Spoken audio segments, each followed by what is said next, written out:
సుమన్ టీవీలో మీ business promotions కోసం ఈ కింది నెంబర్ను సంప్రదించగలరు.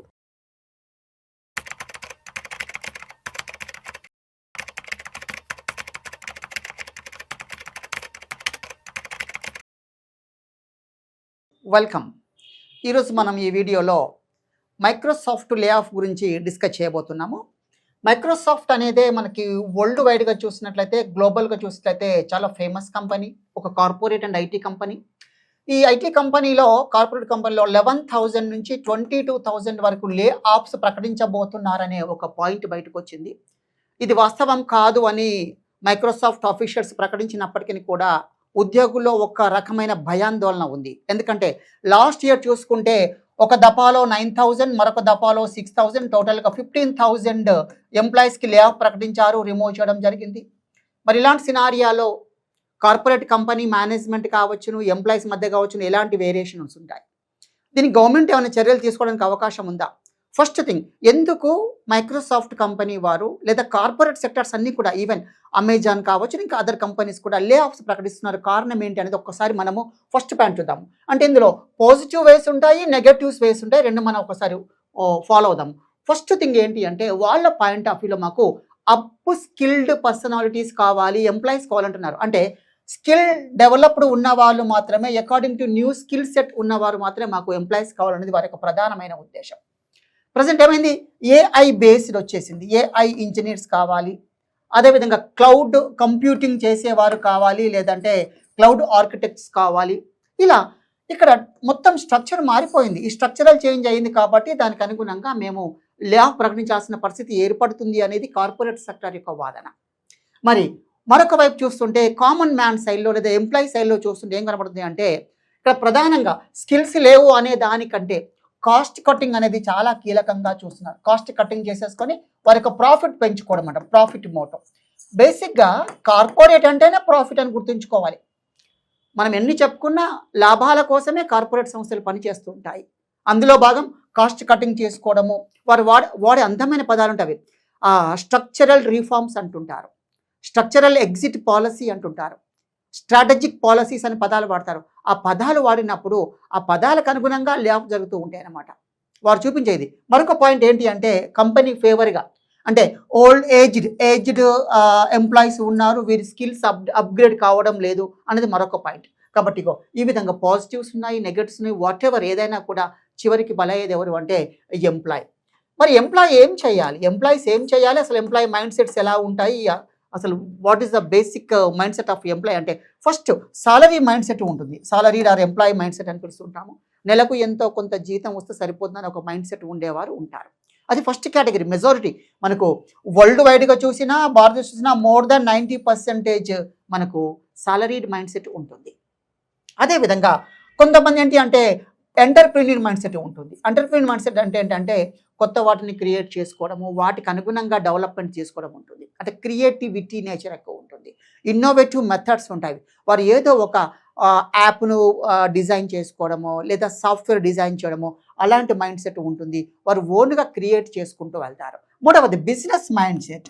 వారికి ఉన్న ఏదైనా కూడా బిజినెస్ రూపంలో క్రియేట్ చేసుకొని మనీ ఎర్న్ చేసేవారు ఉంటారు. అయితే ఇక్కడ ప్రాబ్లం ఏంటి అంటే, ప్రతి స్టూడెంట్ కూడా ఎంప్లాయ్ కావాలని తపన పడుతుంటారు. ఐఐటి అనే ఒక విజన్ ఉంటుంది, కళ, ఒక డ్రీమ్. ఆ డ్రీమ్తో డైరెక్ట్గా కార్పొరేట్ కంపెనీస్కి వెళ్తున్నారు. వెళ్ళి ఒక 25-30 ఇయర్స్ జాబ్ చేస్తున్నారు. 50+ రాగానే లే ఆఫ్స్ అంటున్నారు, రిమూవల్ అంటున్నారు, స్కిల్ లేదు అంటున్నారు, ట్రెడిషనల్ మెథడాలజీ అంటున్నారు. ఎప్పుడండి, 50 ఇయర్స్ తర్వాత, 50 సంవత్సరాల తర్వాత ఒక ఎంప్లాయీని రిమూవ్ చేస్తే అతని యొక్క మానసిక ఒత్తిడి ఎలా ఉంటుంది, అతని ఫ్యామిలీ ప్రెజర్ ఎలా ఉంటుంది, అతనికి ఎకానమిక్ ఆర్ ఫినాన్షియల్ సపోర్ట్ ఎలా ఉంటుంది, అనేక గందరగోళాలు. ఎప్పుడు ఈ లే ఆఫ్ అనే దానికే అదే. మరి ఈ లే ఆఫ్ను రిమూవల్ని కంట్రోల్ చేయడం కోసమని ప్రభుత్వం ఏమైనా చర్యలు తీసుకోవచ్చా? కార్పొరేట్ వారు ఏదైనా చర్యలు తీసుకోవచ్చునా? ఫస్ట్ అసలు కార్పొరేట్ వారిని ఈ గవర్నమెంట్స్ ఎందుకు ఇన్వైట్ చేస్తున్నాయి, కారణాలు ఏంటి అంటే, ఒక 2-3 కారణాలు చెప్తానండి. ఏదైనా కార్పొరేట్ కంపెనీ కావచ్చును, మనకు కంపెనీ పేరు సంబంధం లేదు, ఎనీ కార్పొరేట్ కంపెనీ ఒక స్టేట్కి వస్తున్నప్పుడు ఒక స్టేట్ ఇన్వైట్ చేస్తుంది. ఎందుకు ఇన్వైట్ చేస్తుంది అంటే, what is the basic reason అంటే, ఇక్కడ ఒక కార్పొరేట్ కంపెనీ ఏర్పాటు చేసినప్పుడు బేసిక్గా ఎంప్లాయ్మెంట్ పెరుగుతుంది అంటే ఫస్ట్ ఎంప్లాయ్మెంట్. తర్వాత ఈ ఎంప్లాయీస్కి వచ్చే ఇన్కమ్ పెరుగుతుంది అంటే ఇండివిజువల్ ఇన్కమ్ పెరుగుతుంది, స్టేట్ ఇన్కమ్ పెరుగుతుంది, ఫ్యామిలీ ఇన్కమ్, అన్ని రకాల ఇన్కమ్స్ పెరుగుతుంటాయి. ఇది సెకండ్ బెనిఫిట్. ప్రొడక్షన్ అనేది ఉంటుంది, ప్రొడక్షన్ కూడా పెరుగుతుంది. ఈ ప్రొడక్షన్ ద్వారా వీటిని డొమెస్టిక్ యూజ్ చేస్తారు, ఎక్స్పోర్ట్ చేస్తారు. ఎక్స్పోర్ట్ చేయడం వల్ల ఫారిన్ ఎక్స్చేంజ్ లభిస్తుంది. చూడండి how many merits from this corporate establishment. ఇంకా చాలా ఉంది. మార్కెట్లో డిమాండ్ పెరుగుతుంది అంటే వీరికి ఇన్కమ్ వస్తుంది, ఎంప్లాయీకి ఇన్కమ్ వస్తుంది కాబట్టి ఇన్కమ్ వచ్చిన ప్రతి వ్యక్తి ఏం చేస్తారంటే అనేక గూడ్స్ కొంటాడు. This is what simply demand పెరుగుతుంది. ఇక డిమాండ్ పెరగడంతో పాటుగా మళ్ళీ నూతన వస్తువులు మార్కెట్లోకి వస్తాయి అంటే మళ్ళీ కొత్త సైకిల్ అనేది స్టార్ట్ అవుతుంది. ఇగో ఇన్ని రకాల బెనిఫిట్స్ ఉంటాయని గవర్నమెంట్స్ రెడ్ కార్పెట్ వేసేసి కార్పొరేట్ కంపెనీస్ని ఇన్వైట్ చేస్తుంటాయి. వారికి అవసరమైన భూమిని ఫ్రీగా ఇస్తాయి, వారికి అవసరమైన రోడ్ ఫెసిలిటీస్ ప్రొవైడ్ చేస్తాయి. ఐటీకి సంబంధించిన all facilities simply called infrastructure facilities అంటామండి. ఇవన్నీ గవర్నమెంటే ఫ్రీగా ప్రొవైడ్ చేస్తుంది. ఎందుకంటే మనకు ఇన్ని బెనిఫిట్స్ ఉన్నాయండి. Majority main all benefits from a single establishment of all corporate companies అని చెప్తున్నారు. అయితే ఇది ప్రభుత్వం యొక్క విజన్. ఎంత బాగుంది, చాలా హ్యాపీ కదా. ఎందుకంటే రాష్ట్రంలో ఉండే దేశంలో ఉండే నిరుద్యోగులకు మంచి సోర్స్ ఇంత సైకిల్ అనేది జనరేట్ అవుతుంది. అయితే మరి నెక్స్ట్ సార్ గవర్నమెంట్ ఇంత బాగా ఇచ్చినప్పుడు కార్పొరేట్ కంపెనీస్ యొక్క ఆబ్జెక్టివ్ ఏమిటి? చూడండి ఇక్కడ ఆబ్జెక్టివ్లో తేడా. గవర్నమెంట్ ఏమంటుంది? వెల్ఫేర్ అంటుంది, సంక్షేమము కావాలి. This is the main objective of government. ఇక ఏదైనా కావచ్చు అన్ని రకాల వెల్ఫేర్, అన్ని రకాల ప్రమోషన్స్ అంటుంది. మరి కార్పొరేట్ వాళ్ళు ఏమంటారు? వీరి యొక్క మెయిన్ మోటో ప్రాఫిట్ అంటారు. ఈ ప్రాఫిట్ రావడం కోసం ఏం చేస్తున్నారు? సింపుల్గా వీరు కాస్ట్ కట్టింగ్ థియరీని అప్లై చేస్తారు. అంటే వారికి అయ్యే ఖర్చును క్రమంగా తగ్గించుకోవడము. మోడర్న్ టెక్నాలజీని తీసుకుంటారు. ఇక నేను రాసే పదాలు డిఫరెంట్గా ఉండొచ్చు. ఇదే మోడర్న్ టెక్నాలజీ అంటేనే ప్రజెంట్ వస్తున్న ఏఐ టెక్నాలజీ కావచ్చును, క్లౌడ్ కంప్యూటింగ్ కావచ్చును, ఇంకా ఏదైనా అడ్వాన్స్మెంట్ ఏదైనా కావచ్చును, ఈ మోడర్న్ వచ్చేస్తుంది. ఈ మోడర్న్ వస్తున్న కొద్ది ఏమవుతుంది? ఈ కాస్ట్ కటింగ్లో భాగంగా, మోడర్న్ టెక్నాలజీలో భాగంగా ప్రజెంట్ ఎగ్జిస్టింగ్ ఉన్న ఎంప్లాయీస్ని రిమూవ్ చేయాల్సిన పరిస్థితి ఏర్పడుతుంది. కారణాలు చాలా ఉంటాయి. ఎందుకు ఎంప్లాయీస్ రిమూవ్ చేస్తారు అంటే ఒక కాలం వరకు ఎంప్లాయీస్ చాలా బాగా పనిచేస్తారు. యంగ్స్టర్స్గా ఉన్నప్పుడు బ్లడ్ ప్రాపర్ సప్లై అవుతున్నప్పుడు బాగా పనిచేస్తారు. ఆఫ్టర్ 50+ వచ్చినప్పుడు పనిచేసే కెపాసిటీ తగ్గిపోతుంది, కూర్చుడే కెపాసిటీ తగ్గిపోతుంది, ఆ స్క్రీన్ టైం మెయింటైన్ చేసే కెపాసిటీ తగ్గిపోతుంది. ఈ సందర్భంలో వారి యొక్క పెర్ఫార్మెన్స్ అనేది చాలా పెర్ఫార్మెన్స్ తగ్గిపోతుంది. సింపుల్ ఒకటే పదం, పెర్ఫార్మెన్స్ రివ్యూ అనే పదం పెడతారు. కార్పొరేట్ వాళ్ళ వాడే పదం పెర్ఫార్మెన్స్ రివ్యూ లో ఉంది కాబట్టి రిమూవ్ చేస్తున్నాము, లే ఆఫ్ చేస్తున్నాము అనే పదం వాడుతుంటారు. కానీ ఈ పదాలు మనకు చెప్పరు. ఇది చెప్పకుండా వాళ్ళు వాడే పదాలు ఏంటి? ఇందాక చెప్పాను, ఎంప్లాయీస్కి స్కిల్స్ తగ్గిపోతున్నాయి, అడ్వాన్స్మెంట్ లేదు అనే పదాలు వాడి కాస్ట్ కటింగ్లో భాగంగా ఈ విధంగా చేంజెస్ వస్తూ ఈ రిమూవ్ అవ్వడం జరుగుతుంది. కాబట్టి ఎంప్లాయీసే చాలా జాగ్రత్తగా ఉండాలి. ఎలా? ఎప్పుడైనా కూడా మనం ఈ స్టేజ్లో జాబ్ చేస్తున్నప్పుడు ఆల్టర్నేటివ్ వేస్ ఏమైనా ఉన్నాయా ముందుగానే పసిగట్టుకుంటూ ఉండాలి.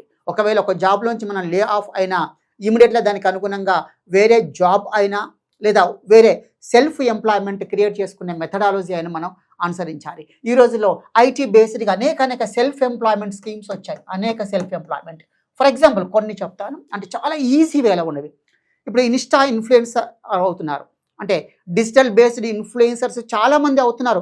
అలాంటి మెథడాలజీని కూడా మనం ఐడెంటిఫై చేసుకుంటూ వెళ్ళాలి. అప్పుడే ఈ లే ఆఫ్స్ ఎన్ని వచ్చినా కూడా మనం ఎదుర్కొనే కెపాసిటీ మనకు ఉంటుంది, మన మైండ్ సెట్ చాలా స్ట్రాంగ్ ఉంటుంది. అంటే ఎప్పుడైతే మనకి ఇన్కమ్ సోర్స్ ఆల్టర్నేటివ్స్ కనబడుతుంటాయో అప్పుడు ఈ లే ఆఫ్స్ ఏవి కూడా మనకు పని చేయవు. ఇందులో ప్రధానంగా సిఇఓ గారి యొక్క రోల్ చాలా ఉంటుంది, చీఫ్ ఎగ్జిక్యూటివ్ ఆఫీసర్. బేసిక్గా ఇతను ఏంటి అంటే ఇతను coordinator between company and employees అని చెప్తుంటాము. అయితే చాలా వరకు సిఇఓస్ ఎవరికి ఫేవరబుల్ ఉంటారంటే కార్పొరేట్ మేనేజ్మెంట్కి ఫేవరబుల్గా ఉంటారు, నాట్ ఫర్ ది కంపెనీ ఉంటారు. కానీ మెజారిటీ ఎవరికి వెళ్తారంటే వాళ్ళ యొక్క కాంట్రిబ్యూషన్ అంతా కూడా మేనేజ్మెంట్ డిసిజన్కి అనుగుణంగానే ఉంటాయి. కాబట్టి ఏ కంపెనీ తీసుకున్నా కూడా ఆ సిఇఓ డిసిజన్ ఏదైనా కూడా కార్పొరేట్ స్టైల్కి అనుగుణంగా ఉంటుంది. కానీ మనకు చూపించేది వేరు, అక్కడ జరిగేది వేరు. పని చేయడానికి సాధ్యం కానప్పుడు తీసివేస్తుంటారు. మేము ఎకనామిక్స్ చెప్తుంటాం అన్నమాట. ఒక వ్యక్తి బ్లడ్లో స్ట్రా వేసుకొని తాగుతారని చెప్తుంటాం అప్పుడప్పుడు. మీరు ఈవెన్ అదర్ సెక్టర్ చూడండి, ఈవెన్ ఎడ్యుకేషన్ సెక్టార్ కావచ్చును, షాపింగ్ మాల్స్ కావచ్చు అండి, బ్లడ్లో స్ట్రా వేసుకొని లాస్ట్ డ్రాప్ కూడా పీల్ చేస్తున్నారు అనమాట. అంత వర్క్ చేయించుకుంటారు. అలా చేయించుకుంటేనే ప్రాఫిట్ వస్తున్నది వారి యొక్క మోటో. అందుకే పెద్ద పెద్ద corporate companies lakhs of rupees every year profits వస్తుంటాయి. ఎవ్రీ ఇయర్ 15 to 20% వాళ్ళు టార్గెట్ పెట్టుకుంటారు. ఆ టార్గెట్ అచీవ్ అవడానికి అనేక ప్రయత్నాలు చేస్తారు. కాని పక్షంలో వారి యొక్క కాస్ట్ కటింగ్ అనేది ఎగ్జిక్యూట్ చేయడం జరుగుతూ ఉంటుంది. మొత్తం ఈ 2 పాయింట్స్ పైన ఆధారపడి ఉంటుంది. వారు వాడే మరొక పదము స్ట్రక్చరల్ రిఫార్మ్స్ అంటారు. అలా అంటే వ్యవస్థను ఇంకా మోడర్నైజ్ చేస్తున్నాం, ఇంకా డెవలప్మెంట్ చేస్తున్నాం, ఇంకా అడ్వాన్స్ చేస్తున్నాం అని చెప్తున్నారు. అయితే ఇక్కడ ఇగో ఇది మీడియేటింగ్ అంటే final. I will give one thing. ఇక్కడ ఏంటి అంటే అసలు ఎవరికి బెనిఫిట్ అవుతుంది, ఎవరికి లూజ్ అవుతున్నారు అంటే బేసిక్గా గత టెక్నాలజీపై ఆధారపడిన వారు లాస్ అవుతున్నారు. ప్రజెంట్ మోడర్న్ టెక్నాలజీని నేర్చుకున్న వారికి బెనిఫిట్ అవుతుంది. అందుకే ఏఐ ఇంజనీర్స్ రెగ్యులర్గా ఓపెనింగ్స్ ఉంటున్నాయి. క్లౌడ్ కంప్యూటింగ్ బేస్డ్ ఓపెనింగ్స్ ఉంటున్నాయి. డేటా సైన్స్ ఓపెనింగ్స్ ఉంటున్నాయి. ఇలా మనం చూసుకోవచ్చు. అంటే కంప్లీట్ ఇక్కడ లే offs, it side openings. But లే ఆఫ్స్ సైజ్ ఎక్కువ అండ్ ఇక్కడ రిక్రూట్మెంట్ సైజ్ తక్కువ. ఈ విధంగా ఈ గ్యాప్ ఉంటుందన్నమాట. కాబట్టి ఈ గ్యాప్ను ఖచ్చితంగా ఫిల్ చేయాల్సిన అవసరం కార్పొరేట్స్ పైన ఉంది and as well as government పైన కూడా ఉంది. సరే ఏంటి ఇంత ప్రెజరైజ్ ఉన్న ఈ వ్యవస్థలో ఎంప్లాయీస్కి ఏమైనా సపోర్ట్ మనం ఇవ్వచ్చా అంటే డెఫినెట్గా అండి. By supporting of corporate sector as well as the government ఏం చేయొచ్చు అంటే ఒక 3-4 పాయింట్స్ నేను ఇక్కడ రాస్తానండి. ఎంప్లాయీస్ వెల్ఫేర్కి సంబంధించి ఫస్ట్ ఒక ఎంప్లాయీస్ వెల్ఫేర్ అసోసియేషన్ ఏర్పాటు చేయాలి. ఫస్ట్ ఇది ఒక స్ట్రాంగ్ బాడీని ఏర్పాటు చేయాలి. కొన్ని కంపెనీస్లో ఎంప్లాయీ వెల్ఫేర్ అసోసియేషన్స్ ఉన్నాయి, కానీ అంతగా పకడ్బందీగా పనిచేయడం లేదు. వీటికి ఎక్కువ అవకాశాలు కల్పించాలి. ప్రతి డిసిజన్ మేకింగ్లో వీరికి అవకాశం రోల్ ఇవ్వాలి. Next government and corporate sector officials లేదా ఎంప్లాయీస్ కూడా ఒక కమిటీగా ఏర్పాటు చేసి అందులో వీళ్ళను కూడా ఒక మెంబర్స్గా పెట్టేసి అనేక చర్యలు తీసుకున్నప్పుడు ఖచ్చితంగా ఒక గ్రూప్ డిస్కషన్ చేసినప్పుడు అందరికీ బెనిఫిట్ కావడం జరుగుతుంది. అదేవిధంగా పనిచేసే ఎంప్లాయీకి ఖచ్చితంగా ఒక రకమైన ఒత్తిడి ఉంటుంది కదా, ఆ ఒత్తిడిని రిమూవ్ చేయడం కోసమని వారికి కావాల్సిన అన్ని రకాల ఫెసిలిటీస్ కల్పించాలి.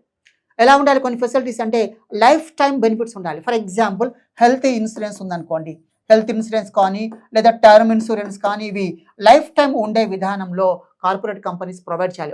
ఒక 10 years జాబ్ చేసిన, 15 years జాబ్ చేసిన ఒక టర్మ్ పెట్టుకోవాలి. ఆ టర్మ్ మించిన వాళ్ళందరికీ కూడా ఫెసిలిటీస్ కల్పించాలి. 50+ ఉన్న వారిని 80% రిమూవ్ చేయకుండా వీరి ఎక్స్పీరియన్స్ యాడ్ ఆన్ అయ్యే విధంగా వేరే డిపార్ట్మెంట్స్లో కానీ మేనేజ్మెంట్ సైడ్లో కానీ లేదా మిడిల్ మేనేజ్మెంట్లో కానీ తీసుకోవాలి. అయితే ఈ మధ్యకాలంలో సేల్స్ మిడిల్ మేనేజ్మెంట్ వైపు నుంచి ఎక్కువగా రిమూవల్ జరుగుతున్నాయి, లే ఆఫ్ జరుగుతున్నాయి. కాబట్టి వీరిని అడ్జస్ట్మెంట్ చేస్తున్నారు. This is called adjustment mechanism అంటుంటారు. అంటే ఒక చోట అవసరం లేకపోతే మరొక చోట తీసుకెళ్ళి వారి సర్వీసెస్ను ఉపయోగించుకొని వారికి మంచి స్వేచ్ఛను కల్పించగలగాలి. జీవించే స్వేచ్ఛను అందరూ అందించాలండి. అది వ్యక్తి అయినా అందించాలి, సొసైటీ అయినా అందించాలి, గవర్నమెంట్ అయినా అందించాలి, లేదంటే ఈవెన్ కార్పొరేట్ కంపెనీ అయినా అందించాలి. ఇలాంటివి తీసుకుంటూ వెళ్తే స్వేచ్ఛాయుతమైన జీవితాలు కొనసాగే అవకాశం ఉంటుంది. ల్యాబ్స్ అనేవి ఉన్నా కూడా ఎవరికి అభద్రత ఇన్సెక్యూరిటీ కలగదు. అయితే అసలు కంపెనీస్ ఫస్ట్ ల్యాబ్ విధానాన్ని మెల్లమెల్లగా ఆపేయాలి. ఎలా ఆపేయాలంటే ఈ ల్యాబ్స్ లేకుండా చేయాలంటే ఏంటి అంటే ఓల్డ్ మెథడాలజీని అనుసరిస్తున్నప్పుడు, మోడర్న్ వస్తున్నప్పుడు వెంటనే వీరికి స్కిల్ అప్గ్రేడేషన్ ట్రైనింగ్స్ ప్రొవైడ్ చేయాలి. ఇందులో భాగమే, వెల్ఫేర్లో భాగమే అప్గ్రేడ్స్ ప్రొవైడ్ చేయాలి. ఇలా స్కిల్స్ డెవలప్మెంట్ చేస్తూ ఉన్నట్లయితే ఎక్కడ రిమూవల్ అనేది జరగడం సాధ్యం కాదు. అలా కాకుండా వారి యొక్క కంపెనీ సైజును పెంచాలి, బిజినెస్ సైజును కూడా పెంచుకోవాలి. బిజినెస్ సైజ్, కంపెనీ సైజ్ పెరుగుతున్నప్పుడు ఇంకా కొత్త ఎంప్లాయీస్ అవసరం ఉంటారు. అవసరమైతే ఎక్స్టెన్షన్ ప్రోగ్రామ్స్ పెట్టాలి. ఫర్ ఎగ్జాంపుల్ మైక్రోసాఫ్ట్ ఇండియా ఉందనుకోండి, ఆ ఇండియాలో తన యొక్క ఎక్స్పాన్షన్ పెంచుకుంటూ వెళ్ళాలి, డిమాండ్ క్రియేట్ చేసుకుంటూ వెళ్ళాలి. ఇలా చేసినప్పుడు ఈ లేఆఫ్స్ విధానం అనేది స్వస్తి పలికి ఇంకా కొత్త ఉద్యోగాలు వచ్చే అవకాశాలు ఉంటాయి. యువతకు ఖచ్చితంగా చేయూతనియ్యాలి. దేశ భవిష్యత్తే యువత కాబట్టి అలాంటి వారిని కాపాడుకోవాల్సిన బాధ్యత అందరిపైన ఉంది. కాబట్టి ప్రభుత్వాలైనా, ఆ కార్పొరేట్ సెక్టార్స్ అయినా, ఈవెన్ ఈ సొసైటీ అయినా వారికి కావాల్సిన అవకాశాలను క్రియేట్ చేసే విధానాన్ని ఖచ్చితంగా అనుసరిస్తే దేశం ఉజ్వలంగా ఉంటుంది, మంచి బ్రైట్ ఫ్యూచర్ ఉంటుంది. కాబట్టి అదే విధాన్ని అనుసరించాలి. ఇప్పుడు మనం చెప్పిన ఈ అంశాలన్నీ కూడా పాజిటివ్ వేలో థింక్ చేస్తే డెఫినెట్గా సక్సెస్ వస్తుంది. కాస్ట్ కటింగ్ అనే దాన్ని ప్రామాణికంగా తీసుకోకుండా, రీస్ట్రక్చరింగ్ మెథడాలజీని ప్రామాణికంగా తీసుకోకుండా వెల్ఫేర్ కాన్సెప్ట్ను ప్రమోట్ చేసినట్లయితే డెఫినెట్గా సక్సెస్ అవుతుంది. కాబట్టి దేశ అభివృద్ధి కోసం అందరూ పాటుపడాలి. అందులో కార్పొరేట్ కీలక పాత్రను పోషించాలని నా యొక్క అభిప్రాయం.